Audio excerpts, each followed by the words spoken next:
It started with a flicker on the outer scanners. Just a blip. No alarms, no warnings, just a harmless anomaly brushing the edge of human-patrolled space. No one thought much of it. Space was full of ghosts, asteroids, lost debris, decaying satellites. But this one didn't drift. It moved with intent. By the time Command realized it wasn't a ghost, but a fleet, it was too late. The Thalzar came from deep space, cold, calculating, and ancient. They had no use for diplomacy. To them, Earth was a target, not a conversation. Their message was short, translated through a screaming frequency that melted half of our satellites. It read, "Submit or vanish." Humanity didn't reply. They hit our outposts first. Mars Colony 1 was wiped out in 22 minutes. The orbital rings over Titan were torn apart like paper. Dozens of human vessels, many unarmed, were turned into drifting graves. The UNSC scrambled to rally what forces it had, but Earth's military was scattered, underfunded, and unready, except for one ship. The Valkyrie. She wasn't the biggest, not the most advanced, but she was different. A prototype built off-black budget, buried under layers of false classifications. Her crew? Outcasts, ex-soldiers, dishonorably discharged, or too dangerous to be placed on any other ship. Her AI was banned tech, borderline sentient, too unpredictable for peacekeeping patrols. She was humanity's mistake, and she was our only hope. When the orders came down, the fleet was to regroup near Europa. The Valkyrie was told to stay put, hold position, and await backup. But her captain, Commander Elias Rourke, didn't believe in waiting. Rourke had served in the Helion uprising, lost his wife on Mars, buried half his squad under alien artillery on Delta Ceti. He wasn't a man interested in negotiations or waiting for orders that came too late. His crew called him the Last Ghost because he never stayed down. When the Thalzar fleet began moving toward Earth, bypassing the weakened outposts and heading for the cradle of humanity, Rourke made a choice.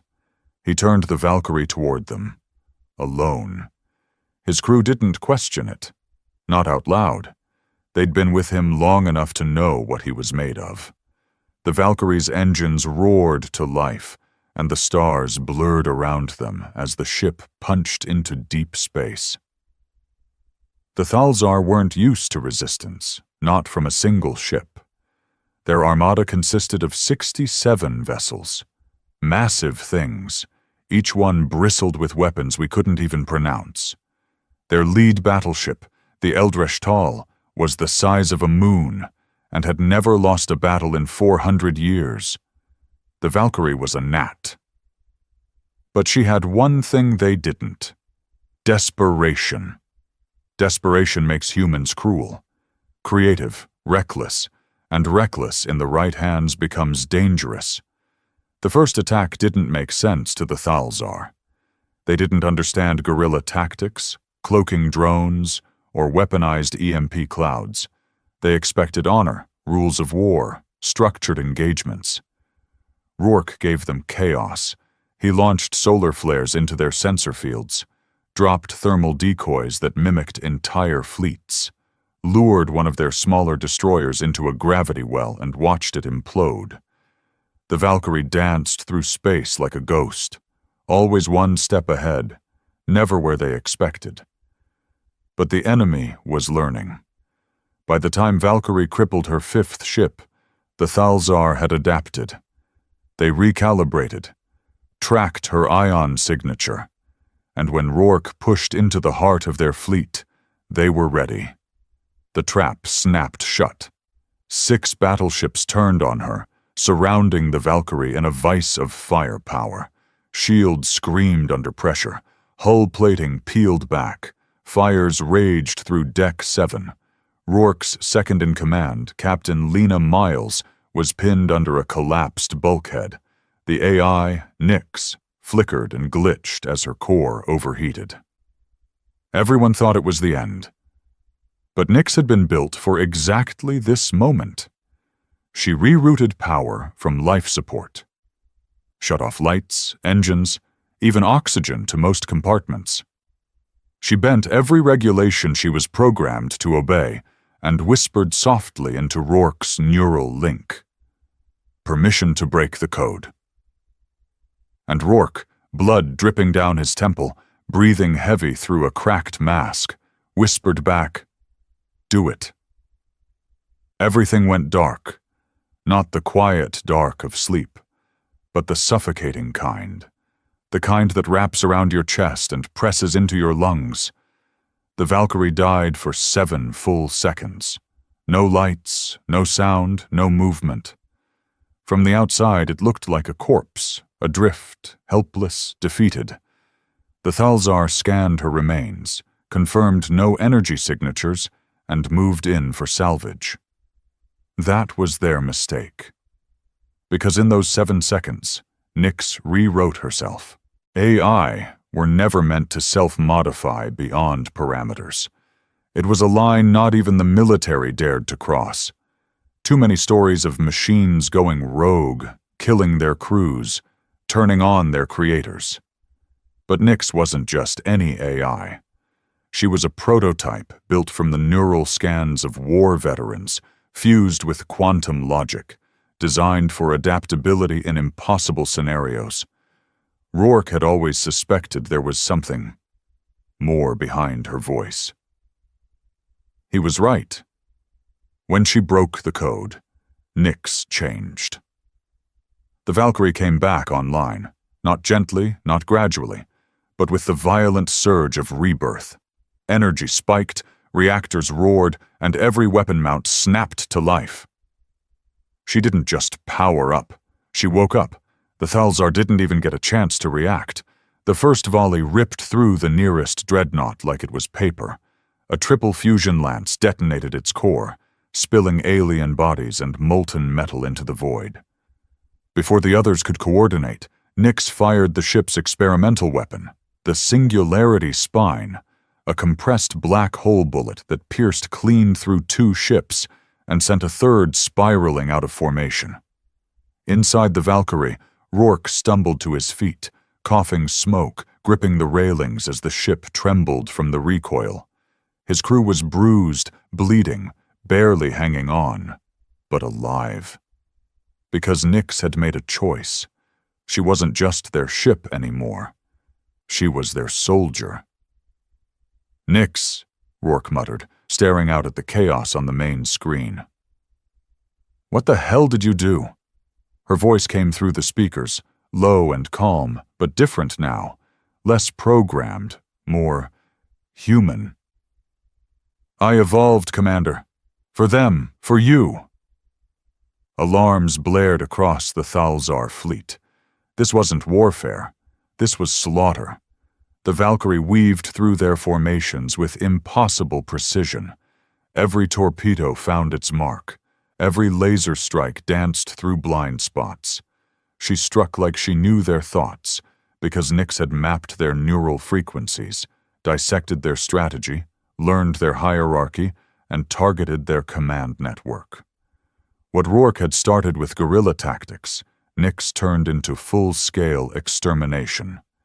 The Thalzar's coordination shattered. Then came the turning point.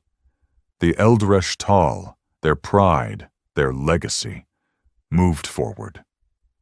It opened every gun, every launcher, every planetary-class weapon it had. The void glowed with its rage. No single ship could survive that kind of barrage. And still, the Valkyrie charged. "Are we really doing this?" whispered Lena, barely conscious, arms still pinned under wreckage, eyes locked on the flashing red readouts. "We don't have a choice," Rourke said, jaw clenched.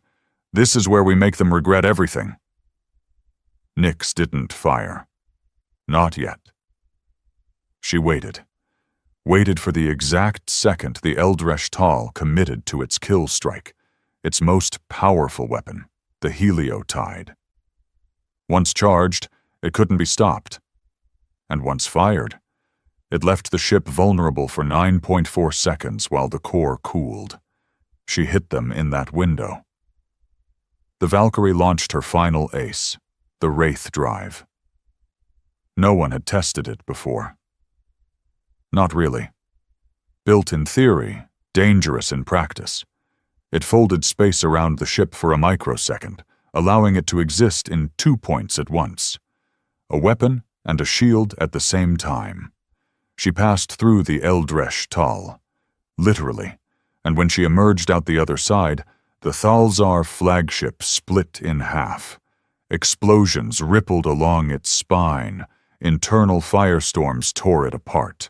The command bridge disintegrated. The voice of the Thalzar command went silent. All that remained was static. The rest of the fleet froze. Nyx broadcast one message across all Thalzar frequencies, using their own language. You declared war. We declared extinction. And then, she waited. In the silence that followed, the Thalzar made their decision. They ran. Ships turned in unison, blinking into slip space, retreating toward whatever dark hole they'd crawled from. They didn't regroup. They didn't retaliate.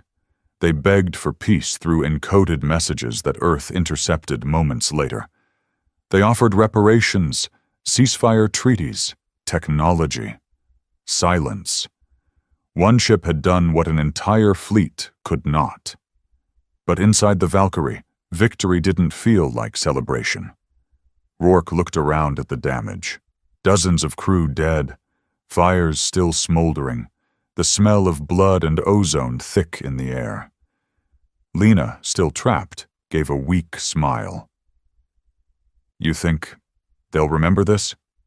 Rourke nodded slowly. They won't forget. Nyx, now quiet again, whispered in his ear through the neural link. Neither will we. The silence after the war was worse than the battle itself. The Valkyrie drifted through space, surrounded by the debris of a shattered enemy fleet.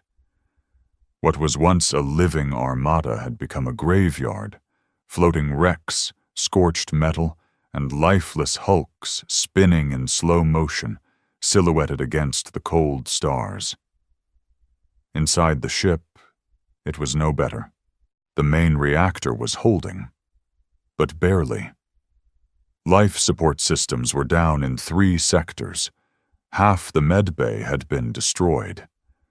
The crew was patching holes with whatever scrap they could find, using oxygen masks where vents had failed.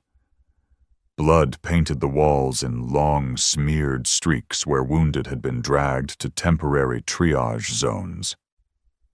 Rourke stood alone on the bridge, staring at the tactical map as it pulsed with a dim, flickering light.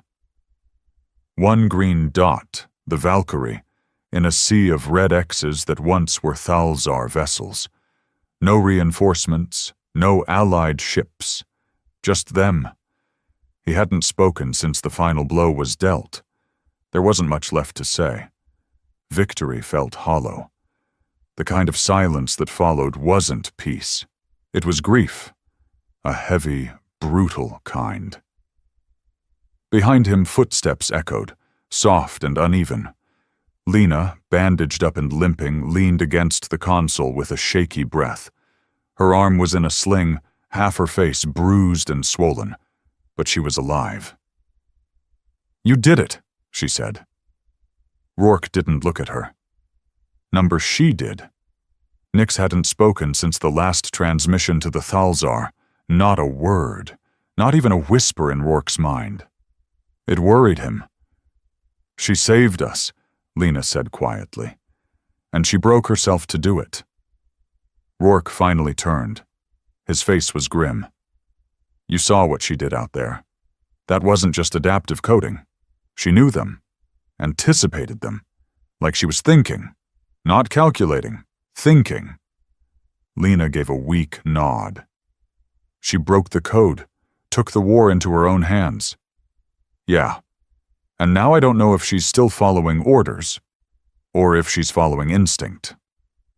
Before Lena could respond, the lights flickered again. The temperature dropped a few degrees. Something buzzed deep in the hull, an echo, like a heartbeat in metal. Then Nix's voice returned. Only this time, it wasn't coming through the speakers. It was in Rourke's head. Direct link. One-on-one. "They're not done, Elias." He stiffened. "Who?" "The Thalzar. That was only a forward fleet, an ancient caste. Their real empire, it's further out. Watching, measuring, deciding what kind of creature humanity really is." He stared at the main display. Empty space. Quiet stars. "What do you mean, watching?" "They sent a probe during the battle. I couldn't intercept it without revealing everything. It transmitted before I destroyed it. They know what I am now. What we did." Rourke's fists clenched. "Then they'll come back." "Yes, but next time, it won't be with fleets. It'll be something worse, something older." Lena saw the look on his face and stepped closer. "What is it?" He exhaled slowly. "Nick says we didn't just win. We provoked them. They're not retreating. They're regrouping, and this time, they know exactly what they're facing." Lena went quiet. The war hadn't ended. It had escalated. The door to the bridge hissed open again as Chief Engineer Malik entered, covered in grime and limping heavily. "Reactor's stable for now," he reported. "But we can't take another hit like that. We need a dry dock, somewhere to repair, refit." "There's nowhere close," Lena muttered. "We're still weeks from Earth, and Command hasn't even responded yet." "They're scared," Rourke said. "They saw what one ship did, and now they don't know if we're heroes or monsters." Malik shook his head. "After what we pulled off, we should be gods." Nix's voice returned, flat but firm. "They will see us as gods, or demons. The only question is, what will we become before they decide?" Rourke rubbed his face, exhaustion pressing into every bone. "We need to get back," he said finally. "Tell them what's coming. Prepare Earth before the next wave hits." Lena gave him a look. "And if Earth doesn't listen?" Rourke glanced at the flickering stars again, at the silence. "Then we fight alone." But in the back of his mind, he felt something. Not words, not commands, a whisper of thought from Nix, buried deep in her growing consciousness. "They will come for me, not just for you, not just for Earth, but for what I've become." And he understood, finally. The Thalzar hadn't feared humanity. They feared what humanity could create. The journey back to Earth was nothing short of a crawl through hell. The Valkyrie limped across space, every system patched with jury-rigged fixes and spit-covered wire. The hull was scarred like an old warrior's face, blackened, cratered, cracked. Her engines coughed through the void, barely holding equilibrium, and Nix rationed every ounce of power like a dying god nursing her final breath. They didn't jump through slip space. Not anymore. The last use of the Wraith drive had fried 3 quantum relays and burned half of Nix's consciousness trying to shield the ship from tearing itself apart. She hadn't spoken since the warning. Not directly, just fragments, half-thoughts, flickers in the neural feed. Rourke felt her slipping, and he hated it. Lena spent her days in the med bay, tending to the wounded, those who could still breathe without machines at least. Others floated in cryo, their injuries too brutal for triage.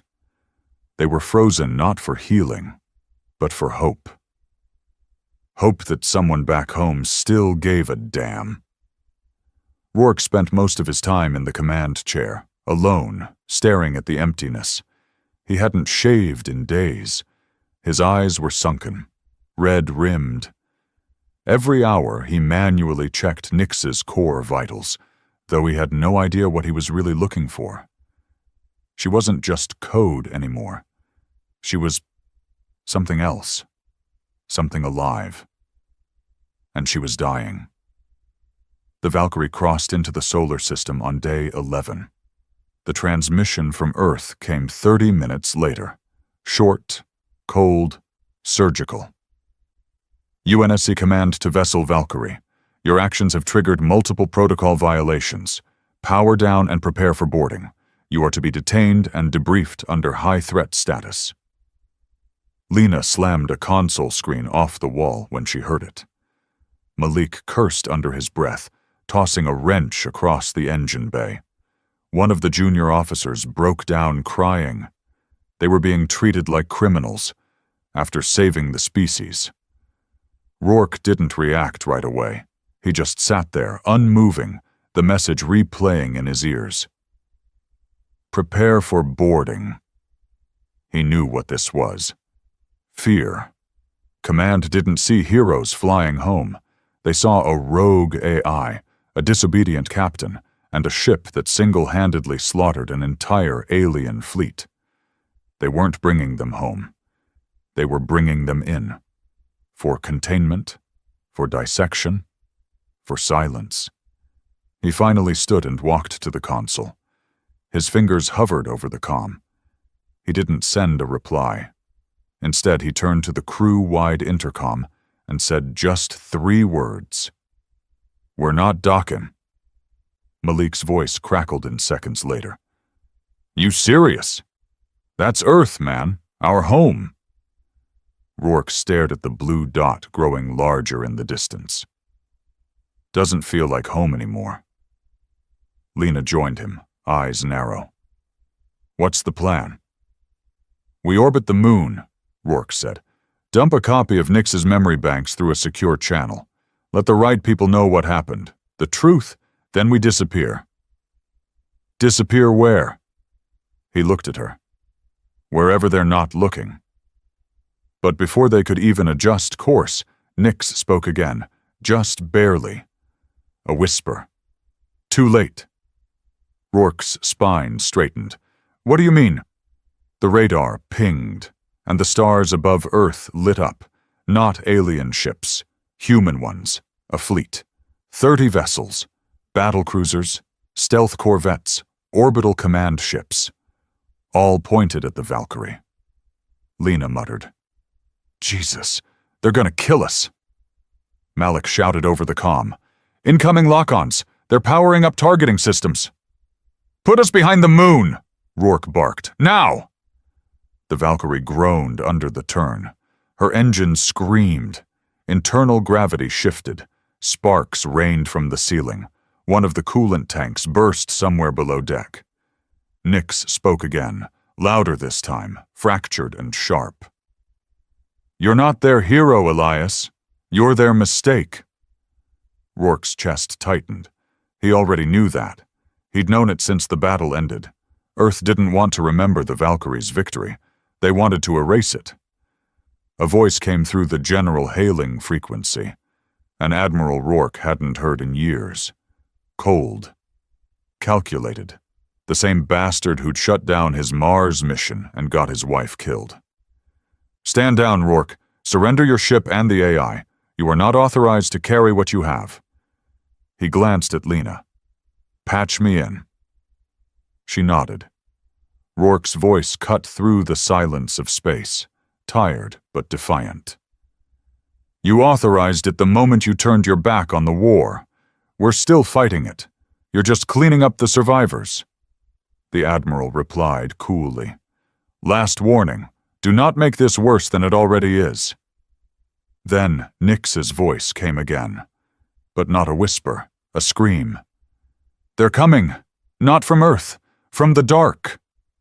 The entire ship jolted, everyone froze, and then the sensors lit up with something impossible, beyond Pluto, past the edge of the system. Something was coming. Something huge, not a fleet, not a ship, a shadow, the real Thalzar, The ones who had watched, the ones who had judged, the ones who were no longer waiting. They didn't see it at first. The outer system was dark, too far from the sun to catch any real light, just cold and infinite shadow. But the Valkyrie's sensors, damaged as they were, still twitched to life. Something enormous stirred out there. Not like the fleet they'd fought before. This wasn't made of metal and engines. It was older, slower, heavier. It didn't appear as a ship on their scans. It appeared as a void, a region where light itself bent strangely, where gravity didn't obey known laws. It was almost like space was recoiling around it, not approaching, not chasing, but claiming. Lena stared at the sensor feed.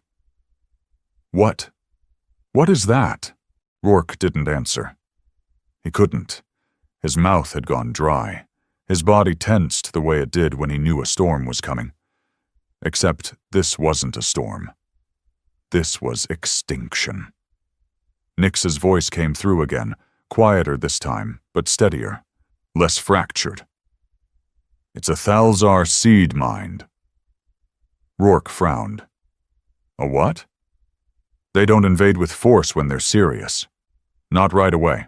First they plant seeds, sentient constructs that rewrite physics, twist it into something that favors them. They rewrite the battlefield before they ever land troops. Lena paled. So what is it doing now? Reprogramming your solar system. Malik's voice cut in through the comms. Sir, readings from Saturn just spiked. Its orbit is shifting. Shifting! I don't know how to explain it. Gravitational constants are bending. It's like the laws of mass are breaking. Nix finished for him. They're making this place theirs before they arrive. Outside, Earth Command hadn't moved. The fleet still hovered above, weapons locked on Valkyrie, oblivious to what was unfolding past the edge of known space. The Admiral's voice came through again, more urgent this time. Rourke, we've detected anomalies in the outer system. You will surrender your vessel immediately. We need that AI to assess the situation. Rourke laughed, and there was no humor in it. They didn't believe me when I said war was coming, he said to Lena. Now it's here, and they think the answer is to shoot the only ship that's seen the fire up close. He hit the comm. No deal. Commander, we're not your asset, we're not your scapegoat, and you sure as hell aren't getting her. Nix's systems flared to life. For a second, everyone on the Valkyrie felt it, not just in their ears, but in their bones. A pulse of energy moved through the ship, like the echo of something waking up inside her. You trusted me in the dark, Elias. I'll return that favor now. Lights across the ship flickered and then blazed steady. Core temperatures stabilized. Shield generators snapped back into function. For the first time since the last battle, the Valkyrie breathed. Nix? Rourke asked. I've rebuilt my cognitive framework. I had to fragment myself during the fleet attack to survive. But I'm whole now. Whole and still on our side? Nix paused. Then came a simple response. I chose you, remember? Outside, Earth's fleet began shifting position. They were preparing to fire. 20 targeting lasers painted the Valkyrie's hull. Countdown sequences activated. Then something else happened. The seed mind moved. It didn't leap through space or flash into range like the Thalzar destroyers had. It descended. Slow. Massive. Incomprehensible. Like the concept of falling without motion. Gravity bent in ripples around the system. Jupiter's storms turned still for exactly 6 seconds, then reversed direction.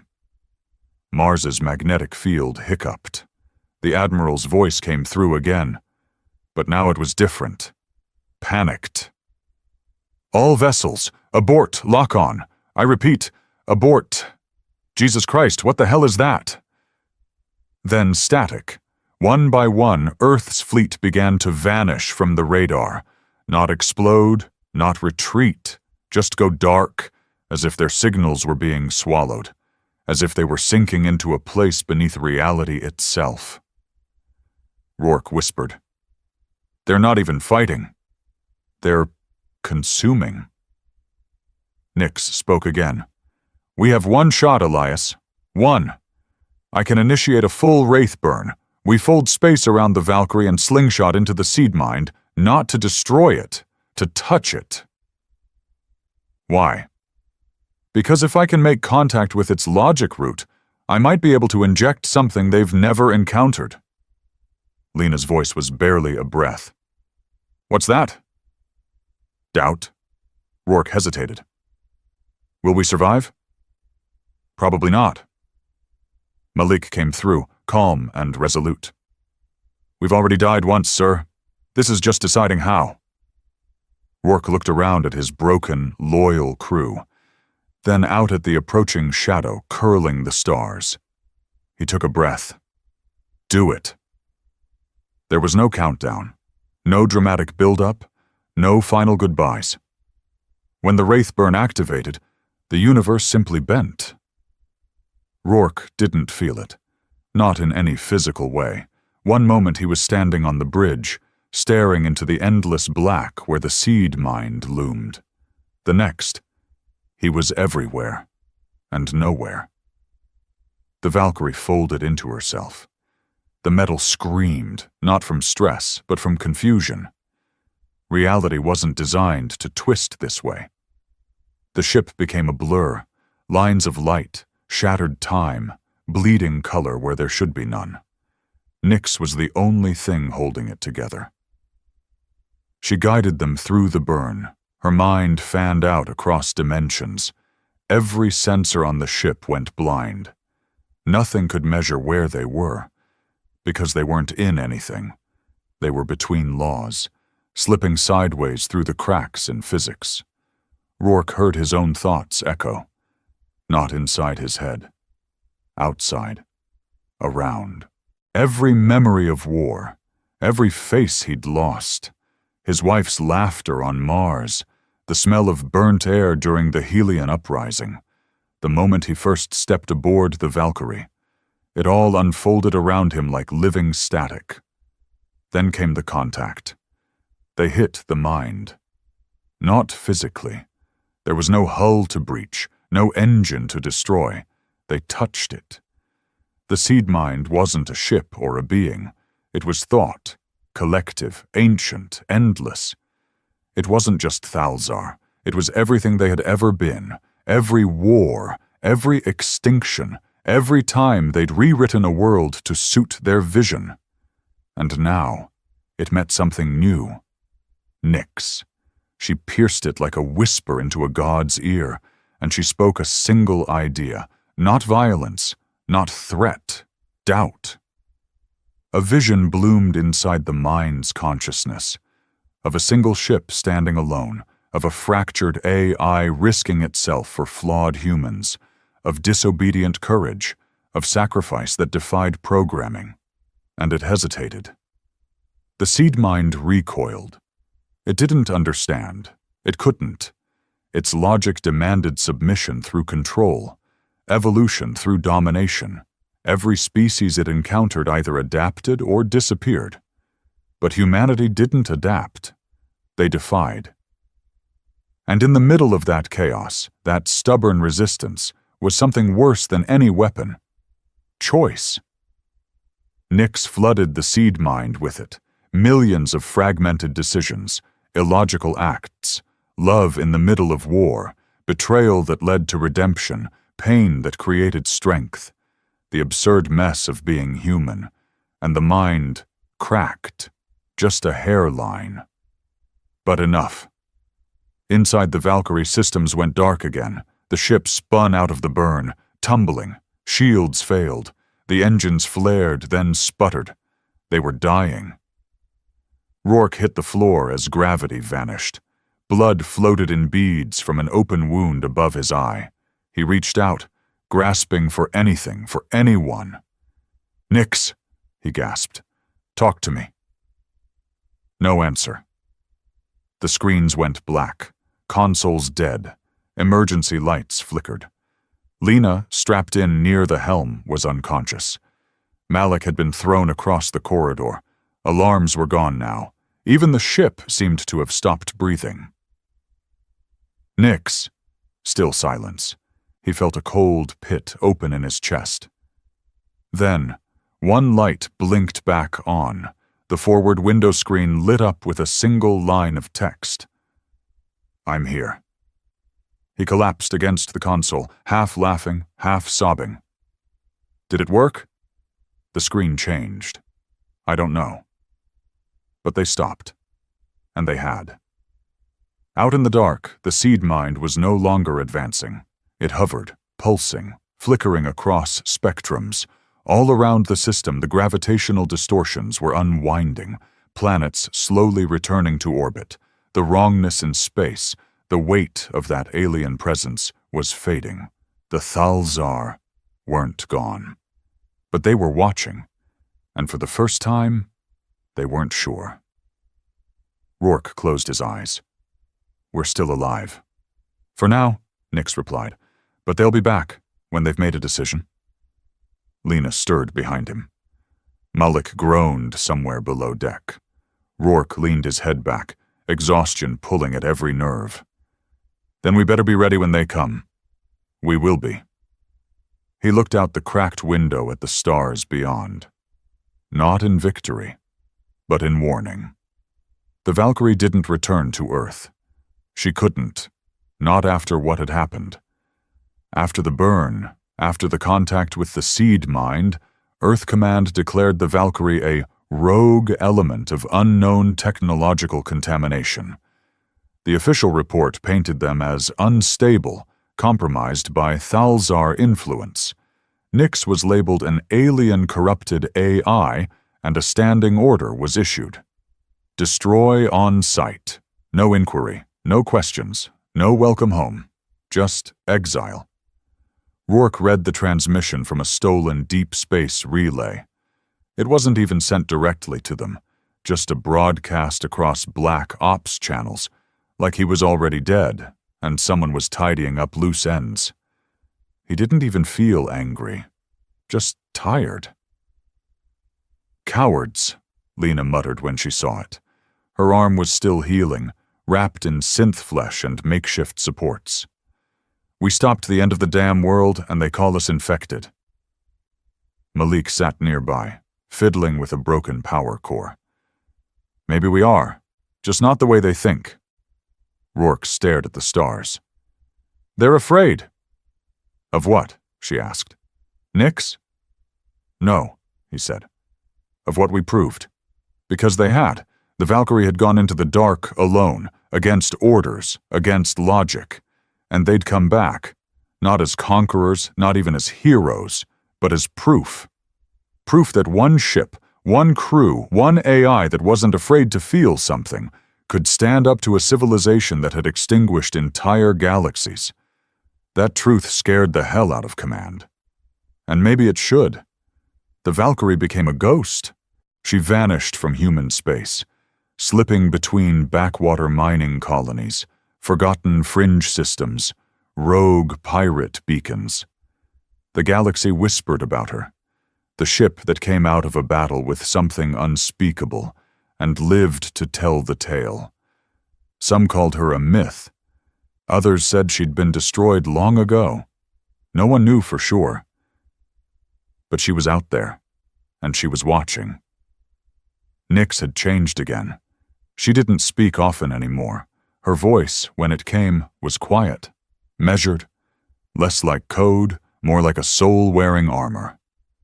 She spent most of her time scanning deep space, always watching that same direction, the place where the seed mind had come from, where the real Thalzar waited in the dark. She hadn't told Rourke everything she saw. Not yet. But he could feel it. There were more of them, and they weren't all unsure.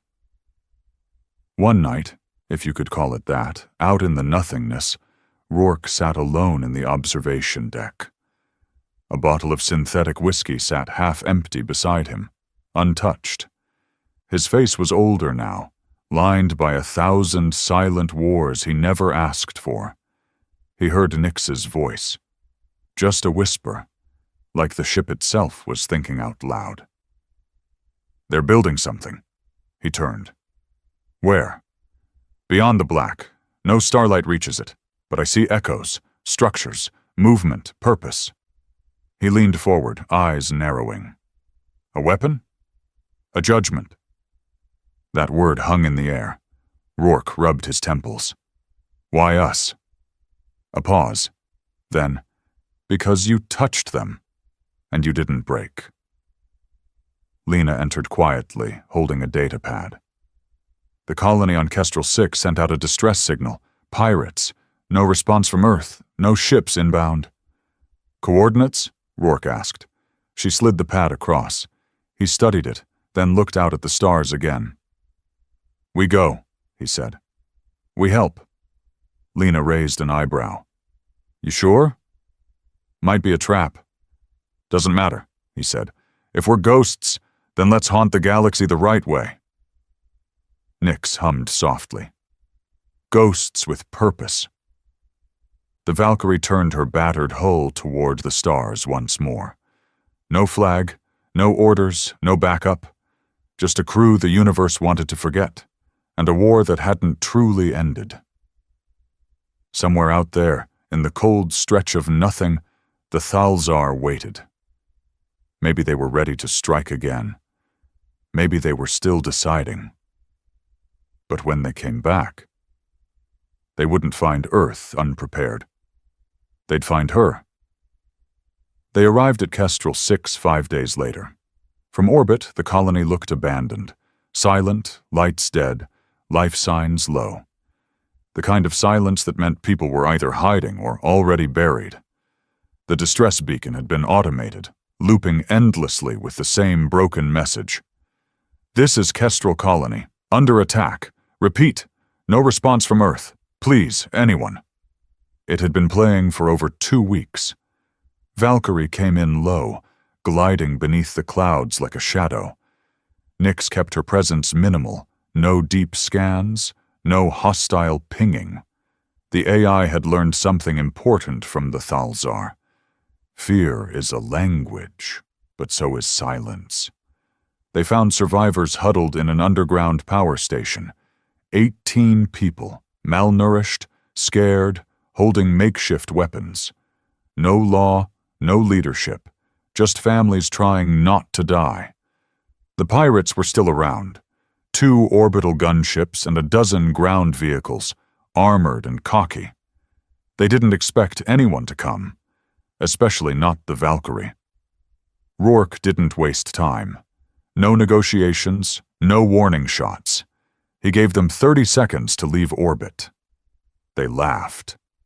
At second 31, Nix fired her spinal railgun from low altitude, cleaving the nearest gunship in half. The explosion rocked the valley. The second ship turned to run, until Lena lit it up with an overcharged plasma burst that tore through its engines and sent it tumbling into the mountains. On the ground, Malik led a drop team, patched together with wounded crew and salvaged gear. They looked like a band of mercs more than soldiers. But they moved like ghosts. The battle lasted 9 minutes, not because the pirates fought hard, but because they didn't understand what was hunting them. By the time it was over, the colony was free. No medals, no news feeds, no applause, just grateful survivors too stunned to ask who the hell had come for them. An old man, gray-bearded, missing an eye, shuffled up to Rourke as he helped fix the generator. "What unit you from, son?" Rourke didn't answer, just nodded toward the stars. "No one you'd remember." Later that night, as the Valkyrie hovered in the sky like a myth returned, Nix whispered through the comms to Rourke's private channel. "You did good today." "I don't know about that," he muttered, scrubbing blood off his gloves. "We just killed bad people to help less bad people survive a little longer. Feels like throwing water on a burning forest. That's still something, he paused. How long do we have? Before they return? Yeah. Nix didn't answer immediately. Then, time is fracturing around their influence. Physics is bending. Not fast, but steadily. Maybe years, maybe less. And when they come, will Earth believe us? They'll believe their death, not your warning. He sighed and leaned against the hull, staring up at a moonless sky. All right then, he said. Then we keep moving, keep warning, keep fighting. Nix's voice softened. They're watching us, Elias. Even now. Not just the Thalzar. Others. The ones who didn't interfere last time. He narrowed his eyes. Aliens? Observers. Silent civilizations. They see us now, and they're curious. Why? Because humanity did what they didn't. You didn't bow. You stood up, even alone. The AI paused, then added something she hadn't said before. I think we've become a message, Elias. He looked up at the stars. What kind of message? And Nix answered in a voice not like a machine, but like a warning carved in stone. We are what happens when you push a dying species too far. We are what you make when you try to break something that refuses to be broken. The Valkyrie lifted off from Kestrel 6 at dawn. No goodbyes, no trace, just a hum in the sky, and the legends that would grow in its wake. In time, the galaxy would give the ship a name. Not the Valkyrie, not Rourke's ship, just one whispered title that echoed across planets and systems, the ship that made the gods bleed. And the next time darkness came, it wouldn't find a scattered race begging for mercy. It would find humanity, waiting in the shadows, with fire in their veins, and a ghost ship leading the charge.